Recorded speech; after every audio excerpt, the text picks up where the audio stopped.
So today we're going to go through how you can build your own budget NAS system. It doesn't need to cost the world. You can also get subscriptions online from like Dropbox, but of course you're going to have to continually pay that fee. And you may want to have control of your own data. So maybe having a NAS is quite a good idea, especially if you can set up redundancy or even backup. So if you have a look online, you can see perhaps maybe a 4 terabyte drive will cost you around about £130. And if you look at a 4-bay NAS system, you may notice that actually that's going to come out as quite a bit of money, around about £600 or maybe even 400. So altogether, you're probably looking at about spending around about £1,000 or around 800 US dollars. But what if I could tell you you could do it a lot cheaper? Let's get to the build.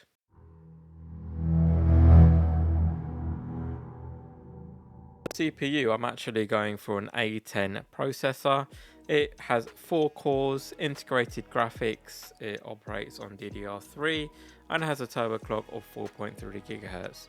And the reason for this is mainly because of the integrated graphics if you wanted to set up something like a Plex server. But that's only great if you wanted one stream. If you wanted 2 streams or more, you're going to need a GPU, and for this I'm going to use a GTX 1050 because it's just available everywhere. So I'm using a FM2 motherboard. And the reason why I'm using this board is because I have 2 PCIe. Well, that one's 16x, that's 8x, but because the SAS card doesn't even stretch that far anyway, it will be more than happy in the bottom slot. And I've got a couple of extra slots if I need further expansion. And then of course on the back you've got display outs. If I don't want to use a graphics card, I've got optical out. And some really nice features on this motherboard. Of course, you've got some nice heat sinks for the MOSFETs so they don't get hot. And also it has 4 DIMM slots, so the RAM sticks can be fairly cheap. I've got 4 GB sticks in here, making a total of 16 GB in the slots. Also, I've got a nice reset power and overclock button here, and I've got plenty of fan headers, and also this slot here actually lets you take diagnostic information, so you can actually put a multimeter in here and it will give you information as to what may be going wrong with the motherboard.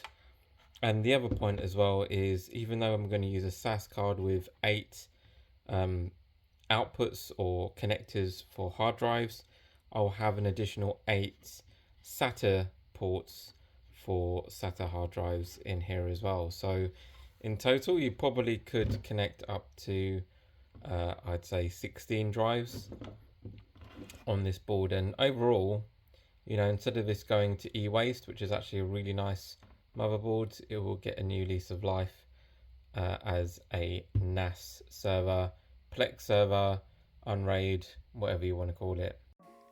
Now for hard drives, as you heard me mention earlier, I am using SAS drives. These are very slightly different than your normal SATA drives because there's that little square block that connects the power and the data cables together, and you will need to use a SAS card for those drives to work. It would not work if you tried to connect it to your SATA port, so don't even try. And I've tried to have a look at motherboards that support SAS, and they're very few and far between. The thing you need to consider with a SAS card is that heatsink does need a cooling fan because it does get extremely hot.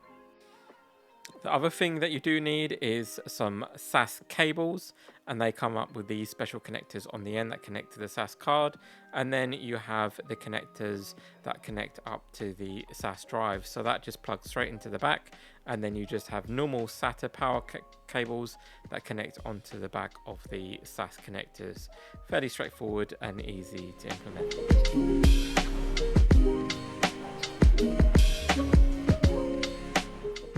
Now I tried to do a fairly low-tech solution, which was to simply cable tie a 40mm fan to my SAS card, and later on you'll find out why that isn't such a great idea and what I did that made it a little bit better.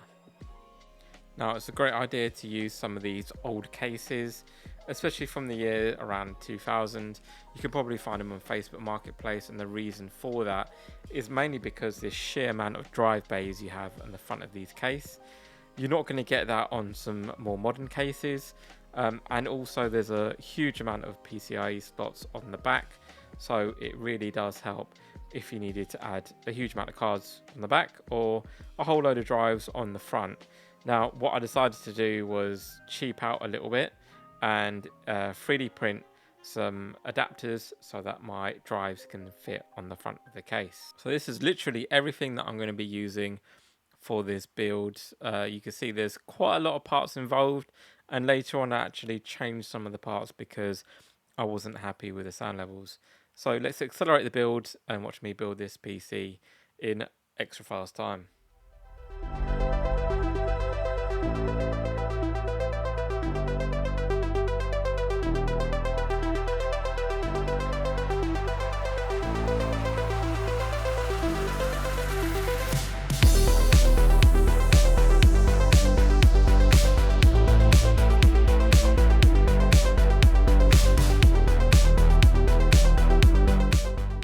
Now it's time to install the SAS card and also the GPU.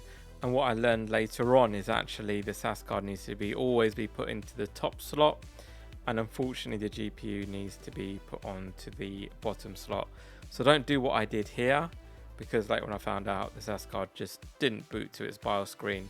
So they need to be the other way around. SAS card always in the top slot. And I decided to go with a 6800 instead of 6700, just for a little bit of extra grunt in the NAS system. Don't have to do this, this is entirely optional. And then I 3D printed some adapters because, of course, the front slots on my case were a little too wide. They were designed for DVD drives, not hard drives. And I simply placed a bracket in place and then screwed it in. There's two brackets, one right at the back that you can't see, and there's one at the front which supports the back and the front of the hard drives. Now with the hard drive sleds, sliders, whatever you want to call it, I printed them out of PTU just so that it minimizes vibration noise coming from the hard drives, and again they just simply screw into the side of the drives. Works super well and really well designed, so heads up to the person who designed this on Thingiverse. Really great design here. Now it's just a simple case of sliding in all the hard drives. On my setup I have 8 in total, and they are 2 terabyte drives each, running at 7200 RPM. And because they are SAS drives, they are server grade drives, so even though they are a little bit old, they should survive quite a bit of punishment if you're using it as a NAS system. Then you just want to sort out the jumble of wires, which I had quite a lot here, and you just connect it to the back of the drives, and into the back of that you would then want to connect the SAS power cable. Talking about power, you may need to get splitters. So here I've got some Molex splitters that split from 1 Molex to 2 SATA power connectors. Just make sure that your voltage rail on your power supply can support the many drives that you want to install on the system, and thankfully my power supply does support that, and you just simply connect it up to the Molex connectors. Fairly straightforward. Now I decided the fan on my SAS drive wasn't great. The fan was too small and is making a lot of noise. So what I did was I put a 120mm fan, and I 3D printed a PCI adapter that would allow me to put it into a PCI slot. And this worked great. Keeps the heatsink on the SAS card cool, and it's just a simple case of screwing it in. Just make sure when you do install a fan that it has the same connectors that you can connect directly up to the motherboard, so you don't need to try and wire something to the back of the case. Now when I first started up my PC, because I had my SAS card in the second PCIe slot, not the first one, this screen came up. So this is why you need to put your PCIe card in the primary slot. The other thing you need to do is you need to go into BIOS, and somewhere in there it would enable you to disable the splash screen, and you also need to enable legacy plus UEFI boot modes. That will make sure that you can get into the BIOS for the SAS card. If you're using an old motherboard like from Dell or Lenovo, they may not be able to let you disable the splash screen, so you may not be able to use those motherboards. So just use something from MSI, Asus, any main brand boards that are not made from a manufacturer or pre-build system. Once you've disabled a splash screen and you enabled legacy boot mode, then you should be able to boot into the BIOS of the SAS card. So when you first put in your SAS card, you need to disable the splash screen, and then the next thing you want to do is you want to wait until the SAS card initializes. This can take a while, maybe up to 5 minutes, but just hold tight. And what you want to do is you want to keep pressing Ctrl H until you get into the SAS BIOS screen. So when you finally get into the BIOS, you're going to be presented with this very much looking Windows 91 screen. What you want to do is you want to go to Configuration Wizard, and when you're first doing this, you want to go to New Configuration.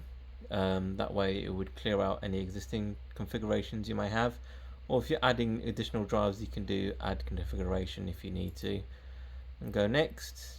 Do you want to clear the configuration? Yes. And then you want to do Manual Configuration, and you want to have redundancy where possible. Now we have all the drives. Just make sure that all your drives are listed here. I have drives 1, and you want to add all of these drives to well, this is what I'm doing anyway. If you're setting up a different array, or you're setting up 2 arrays, it may be slightly different, but here I am setting up all of my arrays into this configuration, and just make sure they're all listed there, which looks like they are. Okay, brilliant. So I'm just going to add everything over to it. I think I could probably have added just the back pane, and then you go to Next, and here you want to accept drive group, and then go to Next. Now you want to set up the array. So here we want to have group 0. We want to add it to the span, and then we want to go Next,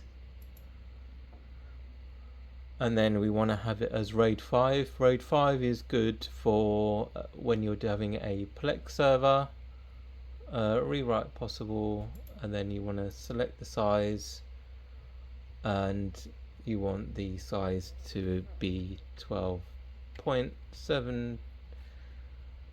So actually I might just do that, and that'll give me my total size, which is 10 terabytes.